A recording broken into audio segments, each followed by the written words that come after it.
Good morning. Christmas സീരീസിൻ്റെ second day. അപ്പോൾ ഇന്നലെ നമ്മൾ ബ്രേക്ക്ഫാസ്റ്റ് ഉണ്ടാക്കുന്നത് കാണിച്ചു, ബീഫ് സ്റ്റൂവും അപ്പവും കാണിച്ചു. അപ്പോൾ ഇന്ന് നമുക്ക് ലഞ്ചിന് എന്താണെന്ന് നോക്കാം. ക്രിസ്മസ് ഡേ എന്നുള്ള കാര്യമാണ് ഞാൻ പറയുന്നത്. ഞാനിന്നിപ്പോൾ പോത്ത് ബിരിയാണിയാണ് ഉണ്ടാക്കാൻ പോകുന്നത്. പോത്ത് വാങ്ങി, അതുകൊണ്ട് ഞാൻ വീഡിയോ എടുത്ത് ക്രിസ്മസ് സീരീസിൽ തള്ളിക്കയറ്റാം എന്ന് കരുതിയതാണ്. അപ്പോൾ ഇന്ന് പോത്ത് ബിരിയാണി ഉണ്ടാക്കുന്നത് വളരെ കുറച്ചാണ് ഉണ്ടാക്കുന്നത്. കാരണം ഏട്ടന് ബിരിയാണിയൊന്നും വേണ്ടെന്ന് പറഞ്ഞാൽ എനിക്കും വേദയ്ക്കും മാത്രമായിട്ട് കുറച്ചുണ്ടാക്കുന്നു. അപ്പം നമുക്ക് ക്രിസ്മസിൻ്റെ അന്ന് വേണമെങ്കിൽ ഒരു പോത്ത് ബിരിയാണി ഉണ്ടാക്കാം. അപ്പോൾ അതെങ്ങനെയാണെന്ന് നോക്കാം. അല്ലാതെയും നമുക്ക് പോത്ത് ബിരിയാണി ഉണ്ടാക്കാം. ഇതിപ്പോൾ ക്രിസ്മസ് സീരീസായിട്ട് പോകുന്നതുകൊണ്ട് ഞാൻ പറഞ്ഞതാണ്. ക്രിസ്മസിൻ്റെ അന്ന് ഉച്ചയ്ക്ക് പോത്ത് ബിരിയാണി ഉണ്ടാക്കാനാണ് നിങ്ങളുടെ പ്ലാനെങ്കിൽ, അറിയാത്തവരുണ്ടെങ്കിൽ അവർക്ക് വേണ്ടിയിട്ടാണ് ഈ വീഡിയോ. അപ്പം നമുക്ക് പോത്ത് ബിരിയാണി എങ്ങനെയാണ് ഉണ്ടാക്കുന്നതെന്ന് നോക്കാം. നല്ല ഫ്രഷ് ആയിട്ടുള്ള പോത്ത് കഴുകി ക്ലീൻ ചെയ്ത് വച്ചിരിക്കുകയാണ് പോത്ത്. പിന്നെ അതിനാവശ്യമായിട്ടുള്ളത് സവോള, തക്കാളി, ഇഞ്ചി, വെളുത്തുള്ളി, പച്ചമുളക്, പിന്നെ പുതിനയില, മല്ലിയില, കുറച്ച് സവോള വറുത്തത്. പിന്നെ അതിൻ്റെ മസാലകൾ വേറെ ഒന്നുമില്ല. മഞ്ഞൾപ്പൊടി, കുരുമുളക് മസാല, ഗരം മസാല അതാട്ടോ. പിന്നെ കുറച്ച് തൈര് വേണം, കുറച്ച് നാരങ്ങ നീരും വേണം കേട്ടോ. ഇത്രയും മതി. ഇത് ഞാൻ ചോറിന് വേണ്ടിയിട്ട് എടുത്ത് വെച്ചിരിക്കുന്നതാണ്. ഹോൾ സ്പൈസസും നമ്മുടെ ജീരകശാല റൈസാണ് എടുത്തിട്ടുള്ളത്. എൻ്റെ കുഞ്ഞി കുക്കറിലാണ് ഞാനിന്ന് എൻ്റെ ബിരിയാണി അല്ല, നമുക്ക് പോത്തൊന്ന് വേവിക്കണമെങ്കിൽ കുക്കർ തന്നെ വേണം. അതുകൊണ്ട് അല്ലാണ്ടും വേവിക്കാം, പക്ഷേ നമ്മുടെ ഇവിടുത്തെ സാഹചര്യം വെച്ച് നമുക്ക് കുക്കറിലേ വേവിക്കാൻ പറ്റത്തുള്ളൂ. അപ്പോൾ കുഞ്ഞി കുക്കറിൽ കുറച്ച് പോത്തിട്ട് വേവിക്കാം. അപ്പോൾ ആദ്യം നമുക്ക് മസാലകൾ റെഡിയാക്കാതെ കുക്കർ അടുപ്പത്ത് വെച്ചിട്ടുണ്ട്. കുക്കർ ഒന്ന് ചൂടാവട്ടെ. ചൂടായ ശേഷം നമുക്ക് കുറച്ച് എണ്ണയും കുറച്ച് നെയ്യും കൂടെ ഒഴിച്ചിട്ട് ഇതെല്ലാം മസാലകളെല്ലാം വഴറ്റിയെടുക്കാതെ. അപ്പോൾ പോത്ത് ബിരിയാണി വയ്ക്കുമ്പോൾ എപ്പോഴും ജീരകശാല റൈസ് എടുക്കുന്നതാണ് ഏറ്റവും നല്ലത്. മറ്റേ റൈസ് എനിക്ക് അത്ര ഇതായിട്ട് തോന്നിയില്ല. എനിക്ക് എപ്പോഴും ബിരിയാണി ജീരകശാല റൈസാണ് ഇഷ്ടം. ഇത് പോത്ത് ദം ബിരിയാണിയാണ് ഉണ്ടാക്കുന്നത് കേട്ടോ. അപ്പോൾ കുക്കർ ചൂടായിട്ടുണ്ട്. ആദ്യം കുറച്ച് എണ്ണ ഒഴിച്ചു കൊടുക്കാം. നെയ്യ് ഒഴിച്ചു കൊടുക്കുകയാണേ. കുറച്ച് മതി, കാരണം റൈസിലിടുന്നുണ്ട്, പിന്നെ ദം ചെയ്യുമ്പോൾ കുറച്ച് എൻ്റെ മുകളിലൊക്കെ ഇടുന്നുണ്ട്. കുറച്ച് മതി. ഇനി നമുക്ക് നമ്മുടെ മസാലക്കായിട്ടുള്ള സവോള ഇട്ട് കൊടുക്കാതെ. എണ്ണ നല്ല ചൂടായിട്ടുണ്ട്. സവോള ഇട്ട് കൊടുക്കണേ. കുറച്ചല്ലേ ഉള്ളതുകൊണ്ട് ഒരു കുഞ്ഞ് സവോള എടുത്തിട്ടുള്ളൂ. സവോള ജസ്റ്റ് ഒന്ന് ഇളക്കി കൊടുക്കാം. പെട്ടെന്ന് വാടാനായിട്ട് കുറച്ച് ഉപ്പ് ഇട്ട് കൊടുക്കാതെ. ഉള്ളി വഴങ്ങുന്ന സമയത്ത് നമുക്ക് പച്ചമുളക്, മുളക് പൊടി ഇടുന്നില്ല, കുരുമുളക് മാത്രമേ ഇടുന്നുള്ളൂ. അപ്പോൾ അതുകൊണ്ട് എരിവ് ആവശ്യത്തിനുള്ള പച്ചമുളക് ഇടുക. കുറച്ചേ ഉള്ളതായിട്ട് കുറച്ചേ ഇടുന്നുള്ളൂ. ഇഞ്ചി, വെളുത്തുള്ളി കുറച്ച് കൂടുതൽ ഇടുക കേട്ടോ. ഇഞ്ചിയെക്കാട്ടി കൂടുതൽ കുറച്ച് വെളുത്തുള്ളി ഇടുക. ഞാനിതൊന്ന് ചതച്ചെടുത്തിട്ട് വരാവേ. ഇഞ്ചി, വെളുത്തുള്ളി, പച്ചമുളക് പേസ്റ്റ് ഇട്ട് കൊടുക്കാനേ. നന്നായിട്ടൊന്ന് ഇളക്കി കൊടുക്കാവേ. ഇഞ്ചി, വെളുത്തുള്ളി, പച്ചമുളകും എല്ലാം ഒന്ന് ആ പച്ചമണമെല്ലാം മാറി വരുന്നത് വരെ ഒന്ന് ഇളക്കി കൊടുക്കാം. ഇതിലേക്ക് നമുക്ക് മഞ്ഞൾപ്പൊടി, കുരുമുളക്, ഗരം മസാല ഇത് മൂന്നും ഇട്ട് കൊടുക്കാതെ. വേറെ മസാലകൾ ഒന്നും ഇടുന്നില്ല. മുളക് പൊടിയോ മല്ലിപ്പൊടിയോ ഒന്നും ഇടുന്നില്ലേ. ഇട്ട് കൊടുക്കാം. കുരുമുളകിൻ്റെ ഒക്കെ ഒരു ഫ്ലേവറിന് വേണ്ടിയിട്ട് കുറച്ച് കൂടുതൽ ഞാൻ കുരുമുളക് ഇട്ടിട്ടുണ്ട്. ഇതിലേക്ക് നമുക്ക് ടൊമാറ്റോ ഇട്ട് കൊടുക്കാതെ. ടൊമാറ്റോ കൂടെ ഒന്ന് വഴണ്ട് വരട്ടെ. നല്ല കുഞ്ഞി കുക്കർ കേട്ടോ. നമ്മളോട് ശരിക്കും ഇത്രേൻ്റെ ആവശ്യമുള്ളൂ. പയർ വേവിക്കാനായാലും പരിപ്പ് വേവിക്കാനായാലും കടല വേവിക്കാനായാലും ഇതിൻ്റെ ആവശ്യമുള്ളൂ. പിന്നെ സാമ്പാറൊക്കെ വയ്ക്കണമെങ്കിൽ വലിയ കുക്കർ ആവശ്യമുണ്ട്. അപ്പം ഈ ഇടയ്ക്കുള്ള 3 ലിറ്ററിൻ്റെ ആവശ്യം ശരിക്കും പറയാൻ നമുക്കില്ല. അപ്പം നമ്മുടെ തക്കാളി വഴണ്ട് വന്നിട്ടുണ്ട്. ഇനി ഇതിലേക്ക് നമ്മൾ കുറച്ച് തൈര്, 1 സ്പൂൺ തൈര്, 1 സ്പൂണാണ്. നമുക്ക് കുറച്ച് പോത്തല്ലേ ഉള്ളൂ. വേദനയോട് പ്രത്യേകം പറഞ്ഞിട്ടുണ്ടായിരുന്നു മസാലയൊക്കെ കുറച്ച് നല്ലൊരു ബിരിയാണി ഉണ്ടാക്കി തരണേന്ന്. അത് നല്ലതാണോ ഇല്ലയെന്ന് അറിയാൻ പറ്റില്ല. തൈര് ഒഴിച്ചൊന്ന് മിക്സ് ആയിട്ടുണ്ട്. അപ്പോഴേക്കും വേദ പോയി. ഒന്നാമത് ഇതിൻ്റെ എന്നുള്ളൊരു ശബ്ദം, പിന്നെ കളിക്കാനായിട്ട് പിള്ളേർ വന്ന് അങ്ങനെ പോയിട്ടോ. ഇതിലേക്ക് കുറച്ച് നാരങ്ങ നീരോട് ഒഴിച്ചു കൊടുക്കുകയാണ്. 1 സ്പൂൺ കേട്ടോ നാരങ്ങ നീര്.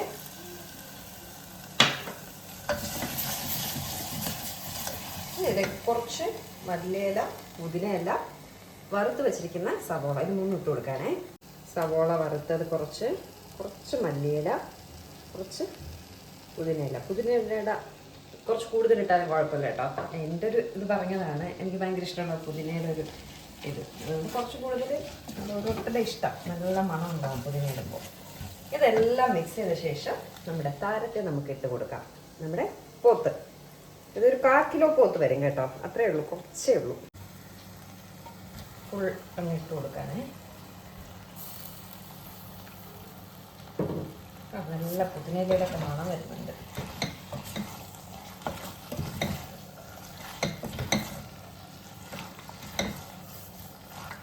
എല്ലാം കൂടി നന്നായിട്ട് മിക്സ് ചെയ്ത് കൊടുക്കാം. ശരിക്കും പോത്ത് വലിയ പീസായിട്ടാണ് എടുക്കേണ്ടത്. ഇതിപ്പോൾ ഇവിടെ കറി കട്ടായിട്ട് വാങ്ങിച്ചിട്ട് വന്നതുകൊണ്ടാണ് പെട്ടെന്ന് എനിക്കും വേറെക്കൊക്കെ പോത്ത് ബിരിയാണി കഴിക്കാനൊരു കൊതി. അങ്ങനെയാണ് അതിനടുത്ത് ഞാൻ ബിരിയാണി വയ്ക്കുന്നത്. അപ്പോൾ നിങ്ങൾ ബിരിയാണിക്കാണ് വാങ്ങുന്നതെങ്കിൽ ബിരിയാണിക്കെന്ന് പറഞ്ഞ് വാങ്ങുക. അപ്പോൾ വലിയ പീസായിട്ട് വെട്ടിത്തരും. കുറച്ച് എല്ലൊക്കെ ഉണ്ടെങ്കിൽ നല്ല ടേസ്റ്റ് ആട്ടോ. ഇതിപ്പോൾ എല്ല് ഏട്ടൻ വാങ്ങിയിട്ടുന്നതിന് ഞാൻ അതിലേക്ക് മാറ്റിയെടുത്തു. എല്ലൊക്കെ ഉണ്ടെങ്കിൽ നല്ല ടേസ്റ്റാണ്. പോത്തെല്ലാം കൂടെ മിക്സ് ചെയ്ത് വെച്ചിട്ടുണ്ട്. ഇനി നമുക്ക് കുക്കർ മൂടി അതിനെ ഒരു വേവുന്നവരെ വിസിൽ കേൾപ്പിക്കാം. വെള്ളം ഞാനൊരു നുള്ള് ആ ജാറ് കഴുകിയില്ല ഒഴിച്ച്, അല്ലാതെ വെള്ളം ഒട്ടും ഒഴിക്കണ്ട കേട്ടോ. ഈ ബീഫിൽ വെള്ളം ഉണ്ടാകും. അപ്പോൾ വെള്ളം ഒട്ടും ഒഴിക്കണ്ട. ഞാനിതിപ്പോൾ ജാറ് കഴുകി ശർക്കര ഒഴിച്ചു. അപ്പം ഞാനിപ്പോൾ വിസിൽ കേൾപ്പിക്കുന്നത് ഒരു ഹൈ ഫ്ലെയിമും ഒരു ലോ ഫ്ലെയിമും. അപ്പോഴേക്കും വേവും എന്നാണ് എൻ്റെ ഒരു വിശ്വാസം. എന്തായാലും ഒരു ഹൈ ഫ്ലെയിം വിസിൽ കേൾക്കട്ടെ. വെന്തില്ലെങ്കിൽ ഒരു ലോ ഫ്ലെയിം കൂടെ. അപ്പോൾ ടോട്ടൽ 3 വിസിൽസ് കേൾപ്പിക്കും. ഒരു ഹൈ ഫ്ലെയിം, 2 ലോ ഫ്ലെയിം. കുക്കറിനെ ഞാൻ ഇപ്പുറത്തേക്ക് ചെറിയ ഫ്ലെയിമുള്ള സ്റ്റവ് അടുപ്പിലേക്ക് മാറ്റാണ്. എന്നിട്ട് നമുക്ക് നമ്മുടെ റൈസ് വേവിക്കാം. അപ്പോഴേക്കും പോത്താവുമ്പോഴേക്കും റൈസും ആവാം. പാത്രത്തിൻ്റെ ഭംഗി കണ്ടാലും തെറ്റിദ്ധരിക്കണ്ട. അതങ്ങനെ ഇരിക്കത്തുള്ളൂ. എത്ര കഴിക്കാൻ അങ്ങനെ ഇരിക്കത്തുള്ളൂ. മുളകെടുത്തിട്ട് ഇവിടെയൊക്കെ പിടിച്ചു, ഇവിടെയൊക്കെ നീറുന്നു, ഭയങ്കരമായിട്ട് നീറുന്നു. നമുക്ക് വെള്ളവും കൂടി ഇപ്പുറത്തെ തിളപ്പിക്കാനായിട്ട് വെക്കാം. ചോറ് വേവിക്കാനായിട്ടുള്ള 1 ഗ്ലാസ് അരിയാണ് എടുത്തത്. 2 ഗ്ലാസ് വെള്ളം വറ്റിച്ചാണ് എടുക്കുന്നത്. ജീരകശാല റൈസാണ്. ബിരിയാണിക്ക് ജീരകശാല റൈസിൻ്റെ അരി കൊണ്ട് വെച്ചാലേ ആ ടേസ്റ്റ് ഉണ്ടാകത്തുള്ളൂ. നേരത്തെ ഞാൻ പറഞ്ഞു. അതുപോലെ ഞാൻ ചിക്കൻ ദം ബിരിയാണി ഉണ്ടാക്കില്ല, അതേ ഒരു മെത്തേഡിൽ തന്നെയാണ് ഉണ്ടാക്കുന്നത്. ഇതിൽ കുറച്ച് കുരുമുളക് കൂടി ഇടുന്നേ ഉള്ളൂ. ഈ ബീഫ് ബിരിയാണി നമ്മൾ ഇങ്ങനെ ഉണ്ടാക്കിയാലേ ഒരു ടേസ്റ്റ് ഉണ്ടാകത്തുള്ളൂ. ബീഫല്ല, പോത്ത്. ട്രിവാൻഡ്രത്ത് ബീഫും പോത്തും വേറെയാണ്. ഇനി അതിന് തല്ല് കൂടണ്ട. പോത്ത് ബഫലോ, ബീഫ് കാവ, അങ്ങനെയാണ് ഇവിടുത്തെ വ്യത്യാസം. ഓക്കെ. അപ്പോൾ എന്ത് പറഞ്ഞു വന്നത്, പോത്ത് ബിരിയാണിക്ക് ഇങ്ങനെ വെച്ചാലേ ടേസ്റ്റ് ഉണ്ടാകത്തുള്ളൂ. ചിക്കനൊക്കെ നമുക്ക് പല വെറൈറ്റിയിൽ ട്രൈ ചെയ്യാം. പക്ഷേ പോത്ത് എനിക്ക് തോന്നുന്നു ഇങ്ങനെ വെച്ചാലാണ് കുറച്ചൊരു നല്ല ടേസ്റ്റ്. അതുകൊണ്ടാണ്. അപ്പോൾ അറിഞ്ഞിടാത്തവരുണ്ടെങ്കിൽ ഇതൊന്ന് ട്രൈ ചെയ്ത് നോക്കാം. തിളപ്പിക്കാൻ വെച്ച വെള്ളത്തിൽ കുറച്ച് ഉപ്പിട്ട് കൊടുക്കുകയാണേ. ചോറിന് ആവശ്യമായിട്ട് ഉപ്പിട്ട് കൊടുക്കുകയാണ്. പാത്രം ചൂടായിട്ടുണ്ട്. നെയ്യിട്ട് കൊടുക്കുകയാണേ. നമ്മുടെ ബീഫ് ഒരു വിസിൽ കേട്ടിട്ടുണ്ട്. റൈസിന് ആവശ്യമായിട്ട് നെയ്യ് ഒഴിച്ചു കൊടുത്തു. പാത്രം എന്തെന്നാണ് ഇങ്ങനെ ഇരിക്കുന്നത്, ഞാൻ മല്ലി ഇലയൊക്കെ കഴുകിയിട്ട് വെച്ച്, അതുകൊണ്ടാണ് അതങ്ങനെ ഇരിക്കുന്നത്. തെറ്റിദ്ധരിക്കണ്ട, ഭംഗിക്കുറവ് നോക്കണ്ട. ഇതിലേക്ക് ഞാൻ എൻ്റെ ഹോൾ സ്പൈസസ് ഇട്ട് കൊടുക്കുകയാണ്. പെരുംജീരകം, പട്ട, ഗ്രാമ്പു, ഏലക്ക എല്ലാം ഉണ്ട് കേട്ടോ ഇതിൽ. പട്ട, ഗ്രാമ്പു, ഏലക്ക, പെരുംജീരകം. പെരുംജീരകം കുറച്ച് കൂടുതൽ ഇട്ടിട്ടുണ്ട്, അതിൻ്റെ ഒരു ടേസ്റ്റ് ഉണ്ടാവുള്ളൂ. പോത്ത് ഒരു ഹൈ ഫ്ലെയിം കേട്ടപ്പോഴേക്കും ഞാൻ അതിന് ലോ ഫ്ലെയിം ആക്കിയിട്ടുണ്ട്. സ്പൈസസ് എല്ലാം മൂത്ത് വന്നിട്ടുണ്ട്. നമ്മുടെ ജീരകശാല അരി ഇട്ട് കൊടുക്കുകയാണ്. ഒരു അരമണിക്കൂർ ഞാൻ വെള്ളത്തിലിട്ട് കുതിർത്ത് മാറ്റി വെച്ചിരിക്കുന്ന റൈസാണ്. ഒരു അരമണിക്കൂർ ഇട്ടിട്ടുള്ളൂ. ഒരുപാട് നേരം ഇട്ടാൽ റൈസ് കൊള്ളത്തില്ല. റൈസ് ഒന്ന് നമുക്ക് എണ്ണയിലിട്ട്, എണ്ണയല്ല നെയ്യിലിട്ടൊന്ന് ഇങ്ങനെ വറുത്തെടുക്കാം കേട്ടോ. വറുത്തെടുക്കുമ്പോൾ ഒരു ടേസ്റ്റാണ്. ഞാനെപ്പോഴും ജീരകശാല റൈസ് ആണെങ്കിൽ ഇങ്ങനെ വറുത്തെടുക്കും. മറ്റേതാണെങ്കിലും കുറച്ചൊക്കെ ഉള്ളൂ ക്വാണ്ടിറ്റിയിൽ ഇങ്ങനെ വറുത്തെടുക്കാറുണ്ട്. വറുത്തെടുക്കുമ്പോൾ ഒരു ടേസ്റ്റ് ഫീൽ ചെയ്യും. ഇത്ര ചോറ് മതി കേട്ടോ. എനിക്ക് നേരത്തും കൂടി ധാരാളം. ചോറും ചിക്കനും ഒക്കെ ധാരാളം. ചോറ് മൂക്കുന്ന സമയം വെള്ളം തിളച്ചു. ഒരു ഗ്ലാസ്, എൻ്റെ അളവ് ഗ്ലാസ് ഇതായിരുന്നു കേട്ടോ. ഈ ഗ്ലാസ്സിന് 1 ഗ്ലാസ്. ഈ റൈസിൽ ഞാൻ കുറച്ച് കൂടുതൽ സ്പൈസസ് ഇട്ടു. അതുകൊണ്ടാണ് ബീഫിൽ ഞാൻ പിന്നെ അഡീഷണൽ സ്പൈസസ് ഒന്നും ഇടാത്തത്. ചോറ് നല്ലതായിട്ട് മൂത്ത് വന്നിട്ടുണ്ട് കേട്ടോ. നെയ്യിൽ കിടന്ന് നന്നായിട്ട് മൂത്ത് വന്നിട്ടുണ്ട്. നല്ല മണം വരുന്നുണ്ട് റൈസിൻ്റെ. ഈ ജീരകശാല റൈസ് ഒരു പ്രത്യേക മണമില്ലേ? മണമുള്ള റൈസ് വാങ്ങുമ്പോൾ ടേസ്റ്റ് കുറച്ച് കൂടുതലായിരിക്കും. ആഹാ, നമുക്കിനി വെള്ളം ഒഴിച്ചാലോ?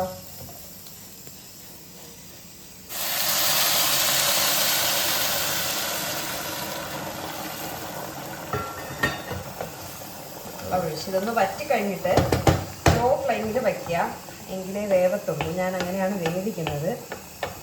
ഇത് പെട്ടെന്ന് വറ്റി വരും, അപ്പോഴേ വേവത്തുള്ളൂ. എന്നിട്ട് കുറച്ച് സമയം ലോ ഫ്ലെയിമിലിട്ട് കറക്റ്റ് പാകത്തിന് വേവിച്ചെടുക്കുക. കുഴഞ്ഞൊന്നും പോകത്തില്ല ജീരകശാല റൈസ്. പ്രത്യേകിച്ച് നെയ്യിലിട്ട് ഇങ്ങനെ വഴറ്റിയെടുക്കുമ്പോൾ ഒന്നും ചെയ്യില്ല കേട്ടോ. മൂടി വെക്കാം. ചിലപ്പോൾ മൂടി വെക്കുമ്പോൾ ഇതിങ്ങനെ പൊങ്ങി തിളച്ച് കളയാറുണ്ട്. അതുകൊണ്ട് നോക്കാം. തിളച്ച് കളയുകയാണെങ്കിൽ നമുക്ക് മൂടി മാറ്റാം, അല്ലെങ്കിൽ മൂടി വെച്ച് വേവിക്കാം. പോത്തും ആയിക്കൊണ്ടേ ഇരിപ്പുണ്ട്. രണ്ടാമത്തെ വിസിലായി. ഒരു വിസിലൂടെ കേൾക്കട്ടെ, കാരണം ഇത് പെട്ടെന്ന് വിസിൽ വരുന്നുണ്ട്. അപ്പോൾ പിന്നെ വേവത്തില്ല. ഒരു കുഞ്ഞ് ഫ്ലെയിമിലിരുന്ന് ലോ ഫ്ലെയിമിലിരുന്ന് 2 വിസിലും ഹൈ ഫ്ലെയിമിൽ 1 വിസിലും.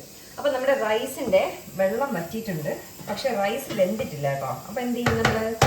ഞാൻ എന്താ ചെയ്യുന്നതെന്ന് വെച്ചാൽ ആ സെയിം വെള്ളം തന്നെ, വേറെ വെള്ളം ഒന്നും ഒഴിക്കത്തില്ല, അതിനെ ലോ ഫ്ലെയിമിലേക്ക് മാറ്റും. എന്നിട്ട് വേവുന്ന വരെ അങ്ങനെ വെച്ചിരിക്കും. ഇടയ്ക്കൊന്ന് ഇളക്കി കൊടുക്കും കേട്ടോ. ചിലപ്പോൾ അടി പിടിച്ചാലോ എന്ന് എഴുതിയിട്ട് ഇളക്കി കൊടുക്കും.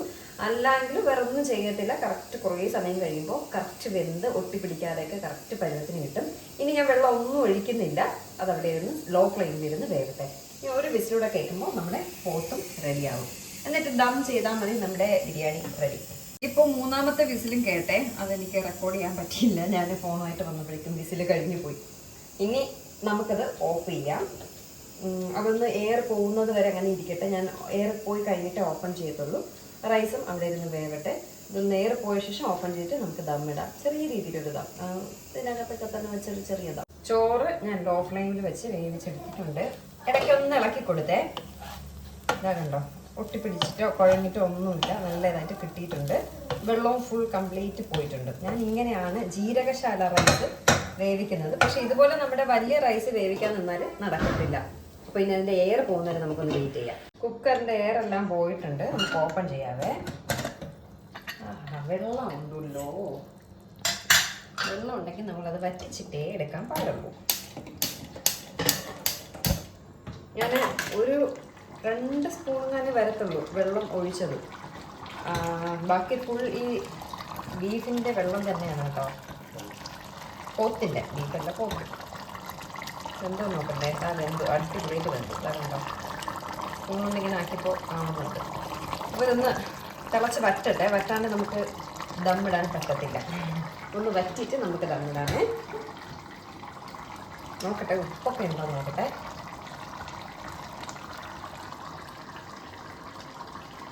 അടിപൊളി. കുറച്ച് എരിവ് കൂടിപ്പോയെന്ന് തോന്നുന്നു. പച്ചമുളകും കുരുമുളകിൻ്റെയൊക്കെ നല്ല ടേസ്റ്റ് ഉണ്ട്. ദമ്മിടുന്നത് ഞാൻ ഈ പാത്രത്തിൽ തന്നെ ഇടാൻ കരുതി, എല്ലാത്തിനും കൂടി ആക്കാൻ വയ്യ. അപ്പോൾ ഫസ്റ്റ് നമ്മൾ പോത്ത് ഇട്ട ശേഷം, ഈ ഗ്രേവി ഇട്ട ശേഷം റൈസ് ഇടാം. അപ്പോൾ നമുക്ക് ഈ റൈസിനെ വേറൊരു പ്ലേറ്റിലേക്ക് മാറ്റാവേ. റൈസ് വെള്ള കളറില്ല. അതിന് കാരണം എന്താണെന്ന് ചോദിച്ചാൽ നെയ്യിലിട്ട് നന്നായിട്ട് മൂപ്പിച്ചെടുത്തത് കൊണ്ടാണ്.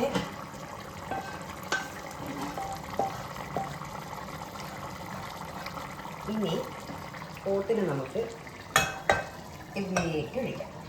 ഇതിൽ കിടന്ന് തിളച്ച് വരട്ടെ.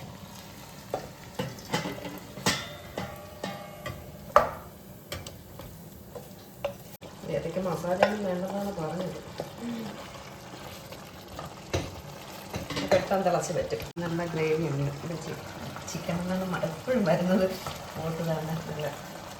ഇങ്ങനെ മുറിച്ച് കാണിക്കാത്തുണ്ടെന്നോ, കാണിച്ചാൽ അത് വീണ്ടും പീസ് ചെറുതായിപ്പോൾ, അതുകൊണ്ടാണ് മുറിച്ച് ഇങ്ങനെ കാണിക്കാത്തത്. പക്ഷെ നന്നായിട്ട് വെന്തു. നല്ല കളറൊക്കെ ഇല്ലേ ഇതിൻ്റെ പോത്ത്.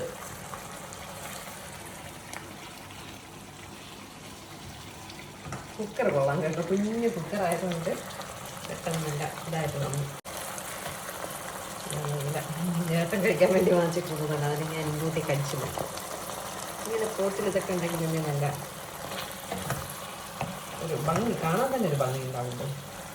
പോത്ത് വറ്റി വന്നിട്ടുണ്ട്. കുറച്ച് ഗ്രേവി ഉണ്ട്, അത് കിടന്നിട്ട് നമ്മളിപ്പോൾ ദമ്മിലിടുമ്പോൾ അതെല്ലാം പൊക്കോളും. ഇനി നമുക്ക് നമ്മുടെ റൈസ് ഇടാം. ഒരുപാട് ലെയർ ആയിട്ടൊന്നും ഇടുന്നില്ല, കാരണം ഇത്രയല്ലേ ഉള്ളൂ. റൈസ് ആയാലും പോട്ടായാലും കുറച്ചല്ലേ ഉള്ളൂ. ഒറ്റ ലെയർ മതിയേ, അതിന് വേണ്ടി ഉള്ളൂ. അതുകൊണ്ട് ലോ ഫ്ലെയിം ആക്കി ഞാൻ നമ്മുടെ സവോള വറുത്തത്, മല്ലിയില, പുതിനയില, കുറച്ച് നെയ്യോട് ഒഴിച്ചെടുക്കുകയാണേ. ശകലം മതി, കാരണം റൈസിലൊക്കെ കാര്യമായിട്ട് ഞാൻ നെയ്യ് ഇട്ടു. വേണമെങ്കിൽ കാഷ്നട്ടും മറ്റേ മുന്തിരിയൊക്കെ വറുത്തതിൻ്റെ കൂട്ടത്തിടാം. ഞാനൊന്നും ഇട്ടില്ല. നമുക്കിതിന് മൂടി വെച്ചൊരു ലോ ഫ്ലെയിമിൽ ഒരു 15 മിനിറ്റ് അങ്ങനെ വെച്ചേക്കാം കേട്ടോ. ദം, ഇതാണ് നമ്മുടെ ദം. നമ്മൾ ദം പൊട്ടിക്കാൻ പോവാണ്. പോത്ത് ബിരിയാണിയുടെ ദം പൊട്ടിക്കാൻ പോവാണ്. 15 മിനിറ്റ് ലോ ഫ്ലെയിമിൽ വെച്ചിട്ട് ഓഫ് ചെയ്ത ശേഷം ഞാൻ പോയി കുളിച്ചിട്ട് വന്നേ. നമുക്ക് തുറന്നാലോ? തുറക്കാൻ വേദാ? നമ്മുടെ റൈസും നമ്മുടെ പോത്തും എല്ലാം ഞാനിതൊന്ന് ഇളക്കണേ. എനിക്കിങ്ങനെ ഇളക്കിയെടുക്കാനാണ് കുറച്ചുകൂടെ ഇതാ. ഇപ്പോൾ ഇതിൽ ഗ്രേവിയോ ഒന്നുമില്ല. എല്ലാം ഒരു 15 മിനിറ്റ് ഞാൻ ലോ ഫ്ലെയിമിൽ സിമ്മിലിട്ട് അങ്ങനെ വെച്ചിരുന്നു കേട്ടോ.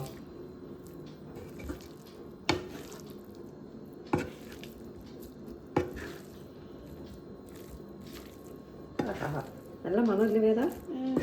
ഇത് കണ്ടിട്ട് കൊതിയാവുന്നവർ എത്ര പേരുണ്ടെന്ന് കമൻറ്റ് ചെയ്യാം. അപ്പം നമുക്കൊന്ന് ടേസ്റ്റ് ചെയ്ത് നോക്കിയാലോ? വേദ, എനിക്ക് തോന്നണേ കുറച്ച് എരിവ് കൂടിപ്പോയെന്ന് തോന്നുന്നു. നോക്കാം. ഞാനും കഴിക്കും. ഇത്ര മതി. നമുക്കൊന്ന് ടേസ്റ്റ് ചെയ്ത് നോക്കാവേ. മീറ്റൊക്കെ നല്ല വെന്ത് ഇതായിട്ട് വന്നിട്ടുണ്ട്. കഴിച്ചു നോക്കാം വേദ. ആദ്യം വേദയ്ക്ക്, ഗണപതിക്ക് ആദ്യം. ചൂടുണ്ട്.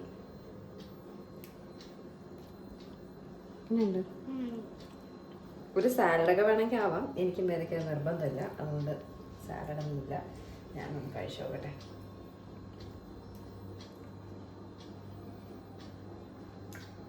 സൂപ്പർ, അടിപൊളി. ഇനി വീഡിയോ എടുത്തോണ്ട് നിന്ന് അങ്ങനെ കഴിക്കും. കൊതിയായിട്ട് വരല്ലേ?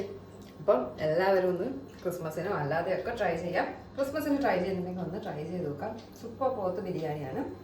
പുതിയൊരു വീഡിയോ എൻ്റെ കൂടെ കാണാതായിരിക്കും.